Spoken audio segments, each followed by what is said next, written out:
नमस्कार दोस्तों, स्वागत है आपका सिविल्स आरा में। आज हम लोग यूपीएससी प्रीलिम्स 2027 के लिए जैन धर्म चैप्टर का दूसरा भाग प्रश्न संख्या 21 से 40 तक के अभ्यास प्रश्नों को देखेंगे।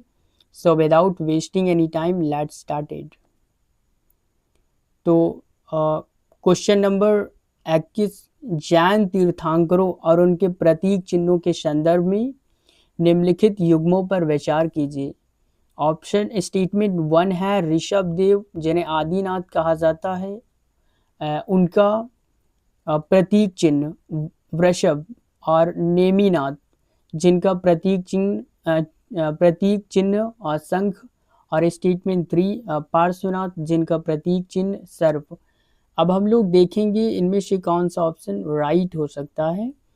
तो ऑप्शन ए केवल 1 स्टेटमेंट, एंड ऑप्शन बी केवल 2 स्टेटमेंट, एंड ऑप्शन सी केवल 3 स्टेटमेंट, एंड ऑप्शन डी इनमें से कोई नहीं।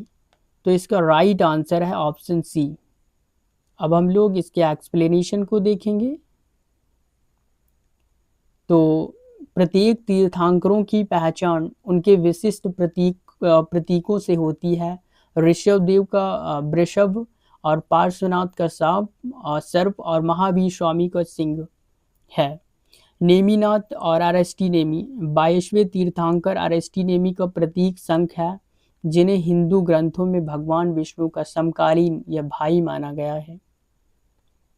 अब हम लोग दूसरा क्वेश्चन देखेंगे।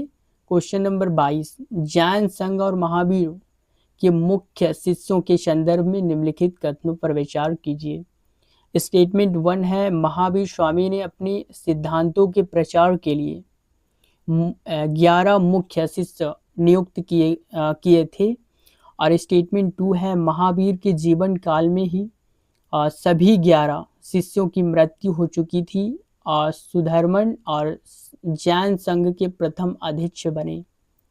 तो इनमें से कौन सा ऑप्शन राइट हो सकता है। ऑप्शन ए केवल 1 स्टेटमेंट, एंड ऑप्शन बी केवल 2 statement, and option C statement 1 and statement 2, और ऑप्शन डी ना तो स्टेटमेंट 1 और ना ही स्टेटमेंट 2। तो इसका right answer statement option A है। अब हम लोग इसके एक्सप्लेनेशन को देखेंगे। तो सुधर्मन और इंद्रभूति महावीर के जीवन काल में 11 में से 9 जो उनके शिष्य थे उनकी मृत्यु हो चुकी थी। केवल 2 ही शिष्य बचे थे। एक का नाम था इंद्रभूति गौतम, दूसरे का नाम सुधर्मन था। संघ का प्रथम अध्यक्ष जो है महावीर की मृत्यु के पश्चात केवल सुधर्मन ही जीवित रहा, जिसके कारण वे जैन संघ का प्रथम उपदेशक बना।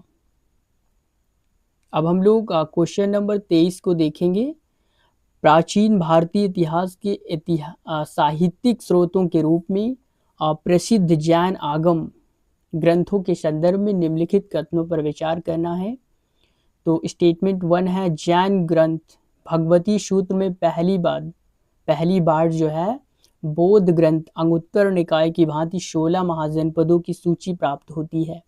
स्टेटमेंट 2 है अचरांग सूत्र में जैन भिक्षुओं के लिए कठोर नियम, आचार विचार और काया क्लेश का विस्तृत वर्णन किया गया है।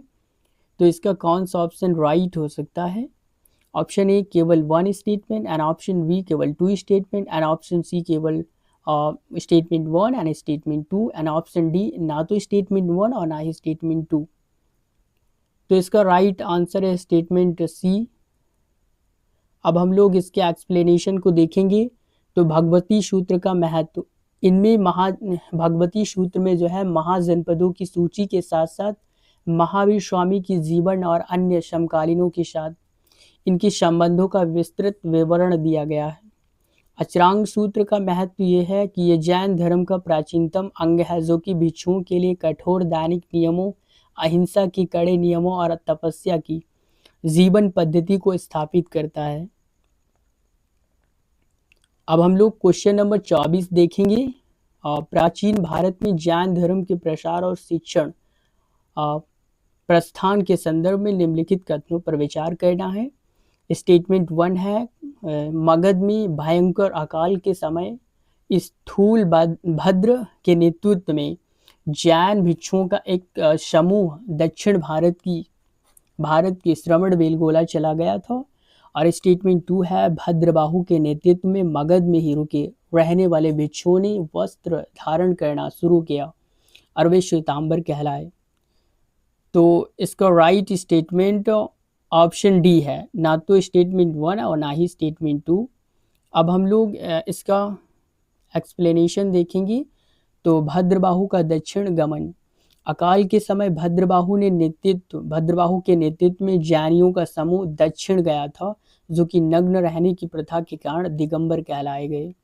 और स्थूलभद्र का मगधवास। मगध में स्थूलभद्र के नेतृत्व में भिक्षु रुके जो रहे, उन्होंने सफेद वस्त्रों को स्वीकार किया, वे श्वेतांबर के रूप में जाने गए। अब हम लोग क्वेश्चन नंबर 25 देखेंगे। जैन दर्शन के न्यायवाद और अनेकावाद के संदर्भ में निम्नलिखित कथनों पर विचार करना है। तो न्यायवाद का अर्थ है किसी दृष्टिकोण या सापेक्षता, किसी वस्तु या विचार को देखना। और स्टेटमेंट 2 है अनेकावाद के अनुसार सत्य बहुआयामी होता है और कोई एकल दृष्टिकोण उसे पूर्णतया व्यक्त नहीं कर सकता है। तो इसका कौन सा स्टेटमेंट राइट हो सकता है? ऑप्शन ए केवल 1 स्टेटमेंट, एंड ऑप्शन बी केवल 2 स्टेटमेंट, एंड ऑप्शन सी केवल 1 और 2 स्टेटमेंट, एंड ऑप्शन डी ना तो 1 स्टेटमेंट ना ही 2 स्टेटमेंट। तो इसका राइट आंसर है ऑप्शन सी स्टेटमेंट। अब हम लोग इसके एक्सप्लेनेशन को देखेंगे। तो न्यायवाद का मानवीय दृष्टिकोण न्याय कहा जाता है, क्योंकि हम पूर्ण ज्ञानी या कैवल्य नहीं है। हमारा प्रत्येक कथन केवल आंशिक रूप से ही सत्य होता है। अनेकावाद यह विचारों के बहुलवाद का समर्थन करता है। इसके अनुसार किसी भी सत्य के अनंत धर्म होते हैं, जिन्हें समझने के लिए संकीर्णता का त्याग करना आवश्यक है। अब हम लोग क्वेश्चन नंबर 26 को पढ़ेंगे। जैन धर्म की वर्ण व्यवस्था और जाति के प्रति सामाजिक दृष्टिकोण के संदर्भ में निम्नलिखित कथनों पर विचार करना है। स्टेटमेंट नंबर 1, जैन धर्म ने बौद्ध धर्म की तरह वर्ण व्यवस्था की पूर्ण रूप से स्पष्ट निंदा नहीं की थी। और स्टेटमेंट 2 है महावीर के अनुसार व्यक्ति का किसी भी वर्ण विशेष में जन्म लेना उसके पूर्व जन्म के संचित कर्मों का परिणाम है। तो इसका राइट आंसर जो है स्टेटमेंट सी है। अब हम लोग इसके एक्सप्लेनेशन को देखेंगे। तो वर्ण व्यवस्था पर मत। जैन धर्म के पुरोहिती वर्चस्व और यज्ञ व्यवस्था का कड़ा विरोध किया था, लेकिन उन्होंने बौद्धों की तरह वर्णों को पूरी तरह से खारिज नहीं किया था, बल्कि उसे कर्म फल से जोड़ दिया था। सदाचार द्वारा शुद्धि। महावीर के अनुसार कोई भी व्यक्ति सदाचार, तप और सही आचरण अपनाकर अपने निचले वर्ण के प्रभाव से मुक्त हो सकता है और निर्वाण पा सकता है। अब हम लोग क्वेश्चन नंबर 27 को देखेंगे। क्वेश्चन है प्राचीन जैन वास्तुकला और प्रसिद्ध स्मारकों के संदर्भ में निम्नलिखित कथनों पर विचार करना है। स्टेटमेंट नंबर 1, राजस्थान के माउंट आबू में स्थित दिलवाड़ा मंदिर सोलंकी राजवंश के मंत्रियों द्वारा बनवाया गया था। उत्कृष्ट सफेद संगमरमर का जैन मंदिर है। स्टेटमेंट 2 है कर्नाटक में गोमतेश्वर बाहुबली की विशाल मूर्ति का निर्माण गंग राजवंश के मंत्री जो है चामुंड राय द्वारा करवाया गया था। तो इसका ऑप्शन कौन सा राइट है? ऑप्शन सी इसका राइट है। अब हम लोग इसका एक्सप्लेनेशन देखेंगे। तो दिलवाड़ा के विमल वशाही मंदिर जो इन्हें गुजरात के चालुक्य शासक भीमदेव के प्रथम मंत्री विमल शाह ने 11वीं शताब्दी में बनवाया था, जो कि अपनी जटिल नक्शी के लिए विश्व प्रसिद्ध है। श्रवण बेलगोला का बाहुबली मूर्ति, यह मूर्ति जो है 57 फीट ऊंची विशाल प्रतिमा प्रथम तीर्थंकर ऋषभ देव के पुत्र बाहुबली की है। अब हम लोग क्वेश्चन नंबर 28 को देखेंगे। तो जैन तत्व मीमांसा के अंतर्गत अजीव द्रव्यों के वर्गीकरण के संदर्भ में निम्नलिखित कथनों पर विचार करना है। स्टेटमेंट 1 है आकाश, जो सभी द्रव्यों को आश्रय देता है। और स्टेटमेंट 2 है काल, जो परिवर्तन या निरंतरता को संभव बनाता है। और स्टेटमेंट 3 है धर्म और अधर्म, जो क्रमशः गतिशीलता विश्राम की अवस्था में सहायक होता है। तो इसका स्टेटमेंट सी राइट है। अब हम लोग इसके एक्सप्लेनेशन को देखेंगे। धर्म और अधर्म का अनूठा अर्थ। साधारण भाषा से हटकर जैन दर्शन में धर्म का अर्थ है गति का सिद्धांत और अधर्म का अर्थ है स्थिरता का सिद्धांत। और 6 मूल तत्व जीव आत्मा, 5 अजीव तत्व प्रदुल आकाश धर्म अधर्म काल मिलाकर ही संसार का निर्माण करते हैं। अब हम लोग क्वेश्चन नंबर 29 को पढ़ेंगे। जैन दर्शन के पंच समावय सिद्धांत के संदर्भ में निम्नलिखित कथनों पर विचार करना है। स्टेटमेंट 1 इनके अनुसार किसी भी कार्य की उत्पत्ति केवल नियति के कारण ही संभव है। मानवीय पुरुषार्थ निरर्थक है। स्टेटमेंट 2 है इसमें काल स्वभाव और नियति कर्म पुरुषार्थ इन 5 कारणों को सामूहिक रूप से कार्य का उत्प्रेरक माना गया है। तो इसका कौन सा स्टेटमेंट राइट हो सकता है? ऑप्शन ए केवल 1 स्टेटमेंट एंड ऑप्शन बी केवल 2 स्टेटमेंट एंड ऑप्शन सी जो है statement 1 and statement 2 and option D ना तो स्टेटमेंट 1 और ना ही स्टेटमेंट 2। तो इसका राइट ऑप्शन बी है। अब हम लोग इसकी एक्सप्लेनेशन को देखेंगे। तो नियतवादी का विरोध। जैन दर्शन केवल नियतवाद को स्वीकार नहीं करता, यह मानता है कि पुरुषार्थ मेहनत और पूर्वकृत कर्म मिलाकर भाग्य को बदल सकते हैं। सृजन का विज्ञान। काल है, स्वभाव है, नीति है, कर्म और पुरुषार्थ। जब ये 5 कारक एक साथ अनुकूल होते हैं तभी किसी कार्य या सृष्टि चक्र का सही परिणाम सामने आता है। तो अब हम लोग क्वेश्चन नंबर 30 को देखेंगे। तो जैन संघ की सांगठनिक संरचना और महिलाओं की स्थिति के संदर्भ में निम्नलिखित कथनों पर विचार करना है। स्टेटमेंट नंबर 1 है महावीर स्वामी ने महिलाओं को जैन संघ में प्रवेश की अनुमति दी थी और उनकी संख्या पुरुषों से अधिक थी। और स्टेटमेंट नंबर 2 जैन भिक्षुणी संघ की पहली अध्यक्ष चंदना थी, जो कि अंग नरेश दधी वाहन की पुत्री थी। तो इसका राइट स्टेटमेंट ऑप्शन सी है। अब हम लोग इसके एक्सप्लेनेशन को देखेंगे। तो भिक्षुणी संघ का गठन। महावीर के चतुरंगी संघ भिक्षु भिक्षुणी श्रवक श्रविका में महिलाओं को पूर्ण स्थान प्राप्त था। कल्पसूत्र के अनुसार महावीर के संघ में महिलाओं की संख्या भिक्षुओं से अपेक्षाकृत अधिक थी। चंदना का नेतृत्व। तो चंपानगरी के राजा दधिवाहन की पुत्री चंदना महावीर की पहली शिष्या और भिक्षुणी संघ की प्रमुख बनी, जो जैन संघ की प्रगतिशील स्वरूप को दर्शाता है। अब हम लोग क्वेश्चन नंबर 31 को पढ़ेंगे। उड़ीसा के हाथी गुफा अभिलेख के संदर्भ में निम्नलिखित कथनों पर विचार करना है। स्टेटमेंट नंबर 1 यह कलिंग शासक खारवेल द्वारा प्रकृत भाषा में उत्कीर्ण करवाया गया बिना तिथि का एक ऐतिहासिक अभिलेख है। स्टेटमेंट 2 इसमें मगध से नंदराज राजा द्वारा कलिंग से अपहत की गई जिन तीर्थंकर की मूर्ति को वापस लाने का उल्लेख मिलता है। इसका ऑप्शन सी राइट है। अब हम लोग इसके एक्सप्लेनेशन को देखेंगे। तो नंद शासक महापद्मानंद अभिलेख के अनुसार जो महापद्मानंद ने कलिंग पर आक्रमण कर वहां से ऋषभ देव की मूर्ति को मगध उठा ले आया था, जिससे खारवेल ने पुनः जीत कर वापस लाया। अब हम लोग क्वेश्चन नंबर 32 पढ़ेंगे। प्राचीन एवं मध्यकालीन भारत की प्रसिद्ध जैन विद्वानों और आचार्यों के संदर्भ में निम्नलिखित कथनों पर विचार करना है।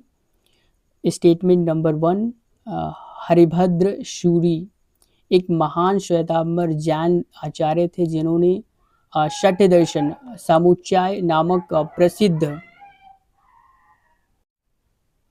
प्रसिद्ध दार्शनिक ग्रंथ की रचना की थी।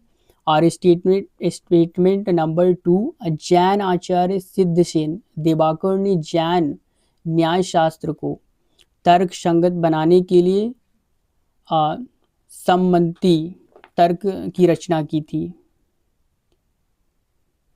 तो इसका ऑप्शन सी राइट है।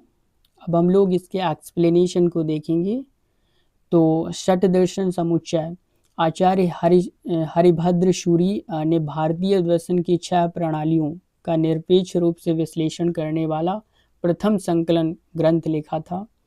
और सिद्धसेन दिवाकर इन्होंने जैन दर्शन में पहली बार संस्कृत भाषा को दार्शनिक तर्क के लिए व्यापक रूप से अपनाया, जिससे जैन न्यायशास्त्र का प्रभाव बढ़ा।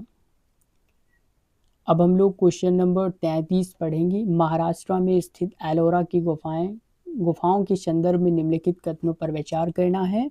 स्टेटमेंट नंबर 1, एलोरा में बौद्ध और हिंदू धर्म के अतिरिक्त जैन धर्म से संबंधित गुफाएं भी निर्मित की गई हैं।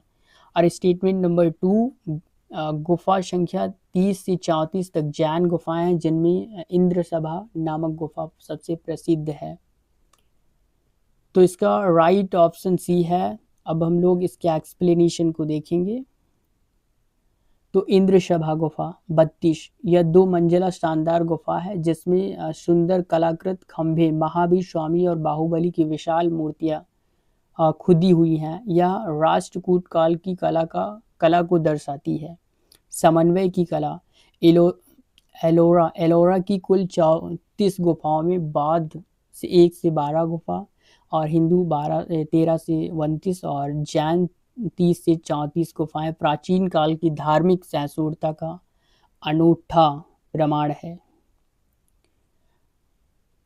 अब हम लोग क्वेश्चन नंबर 34 को पढ़ेंगे। जैन धर्म के कठोर नैतिक आचरण नियमों और उनके व्यवहारिक प्रभावों के संदर्भ में निम्नलिखित कथनों पर विचार करना है। स्टेटमेंट नंबर 1, अहिंसा की अत्यधिक कठोरता के कारण जैन धर्म में खेती और युद्ध में भाग लेने पर पूर्ण प्रतिबंध था। और स्टेटमेंट नंबर 2, इसी कारण जैन धर्म का सर्वाधिक प्रसार व्यापारिक और शहरी समुदायों के बीच ही सीमित रह गया। तो इसका राइट स्टेटमेंट ऑप्शन सी है। और एक्सप्लेनेशन की बात करें तो कृषि निषेध का कारण हल चलाना, फसल काटना, मिट्टी से खोदने से अनगिनत भूमिगत कीड़े और सूक्ष्म जीवों की हत्या हो सकती है। इसलिए गृहस्थ जैनियों के लिए भी कृषि वर्जित की गई है। व्यापारिक सफलता इस प्रतिबंध के कारण जैन अनुयायियों ने व्यापार, बैंकिंग और वाणिज्य को अपनाया मुख्य पेशा बनाया, जिससे वे अत्यंत समृद्ध और प्रभावशाली शहरी वर्ग के रूप में उभरे। अब हम लोग क्वेश्चन नंबर 35 पढ़ेंगे। जैन धर्म के सबसे पवित्र वार्षिक अनुष्ठान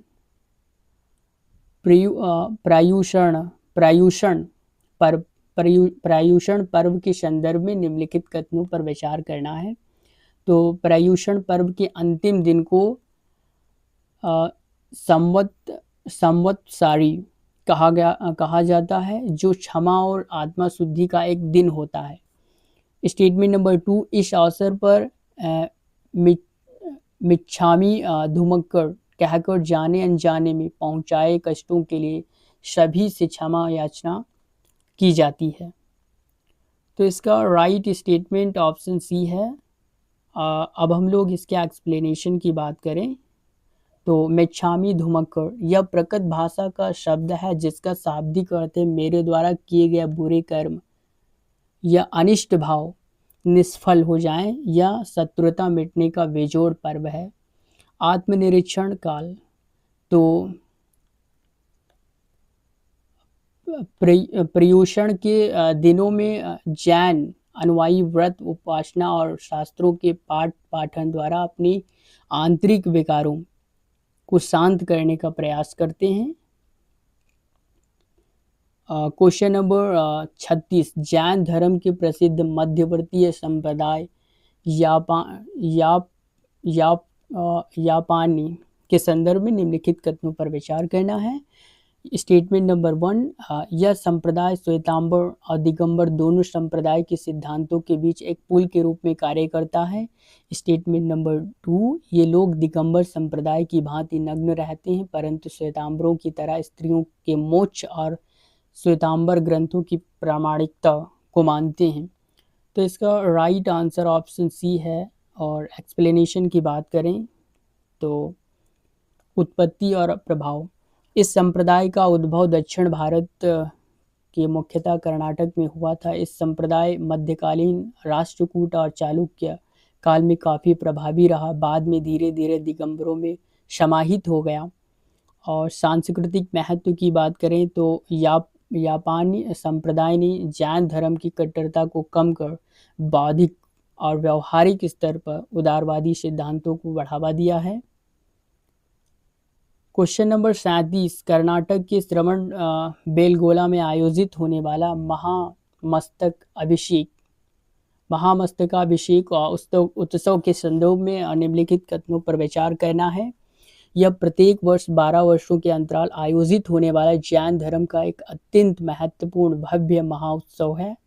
स्टेटमेंट नंबर 2, यह उत्सव भगवान गोमतेश्वर की विशाल मूर्ति के जल अभिषेक और दूध अभिषेक और पंचामृत अभिषेक से संबंधित है।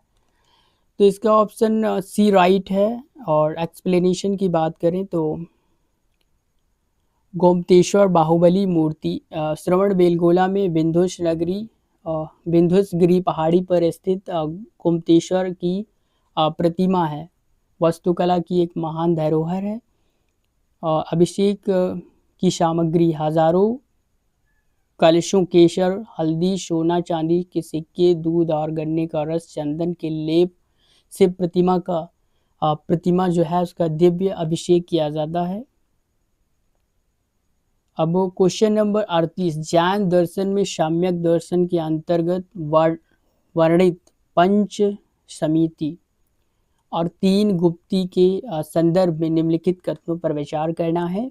ऑप्शन स्टेटमेंट 1 है, गुप्ती का अर्थ है मन, वचन और काया की अवांछित गतिविधियों पर नियंत्रण या दमन करना है।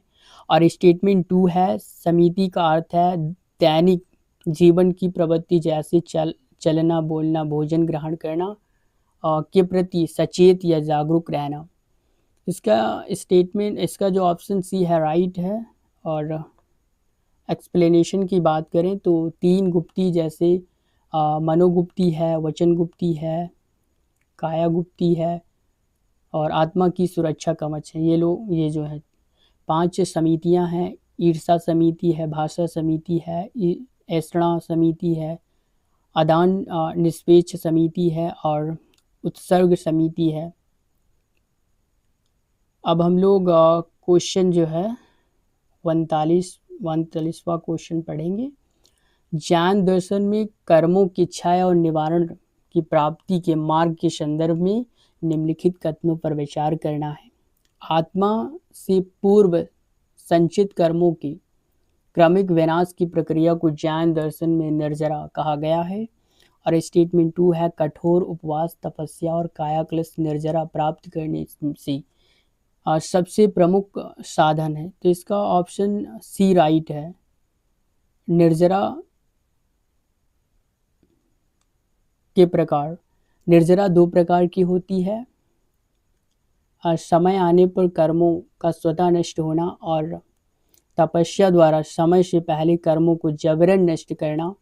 ये निर्जरा 2 प्रकार की होती। मोक्ष, जब आत्मा से पुराने कर्म पूरी तरह नष्ट हो जाते हैं तो निर्जरा, और नए कर्मों का आना रुक जाता है तो उसे संवार, तब आत्मा अपने शुद्ध रूप अनंत मोक्ष प्राप्त कर लेती है। क्वेश्चन नंबर 40, भारत में बौद्ध धर्म की तुलना में जैन धर्म की अपेक्षाकृत सीमित प्रसार और उसके हर्ष के कारण के संदर्भ में निम्नलिखित कथनों पर विचार करना है। स्टेटमेंट नंबर 1, जैन धर्म के अत्यधिक कठोर नियम और तपस्या की अतिवादी प्रकृति जनसाधारण के लिए अव्यवहारिक थी और स्टेटमेंट नंबर 2, बौद्ध धर्म की तरह जैन धर्म को मौर्य सम्राट अशोक और कनिष्क जैसे वैश्विक राजाओं का संरक्षण नहीं प्राप्त हुआ। तो ऑप्शन सी इसका राइट है। एक्सप्लेनेशन की बात करें तो अतिवादी बनाम व्यवहारिता।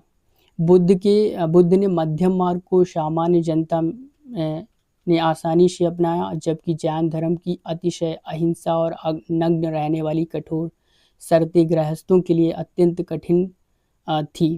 राजकीय संरक्षण का दायरा। यद्यपि चंद्रगुप्त मौर्य और खारवेल जैसे शासकों ने जैन धर्म को संरक्षण दिया, लेकिन अशोक द्वारा बौद्ध धर्म को अंतर्राष्ट्रीय स्तर पर प्रचारित करने की तुलना में जैन धर्म को स्थानीय स्तर तक ही सीमित रह गया।